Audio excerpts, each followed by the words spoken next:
de nuevo na Asamblea General de Naciones Unidas, riba nos desarrollo del pueblo de Bonaire, riba su desarrollo económico, social, educativo, cultural, também tudo coisa tem a ver com a vida de bonaiano, no momento que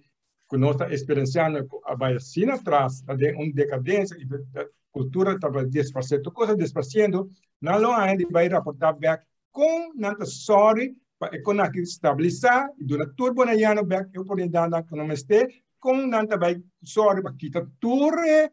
e holandês não consegue poner tu posição na bonaire, para durante bonaiano back, su derecho de poder gobernar su isla en el futuro. Que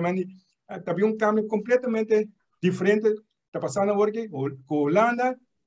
no cada 4 años tiene elección que corre contra la historia, visa quién tiene así, pero cada año de nuevo, durante 2 días por año, lo tiene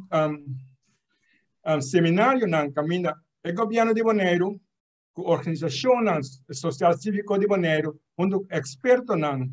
de internacional, junto con el Comité de Colonización, junto con Holanda, nós temos seminário para discutir com e papia e palabra e trazer resolução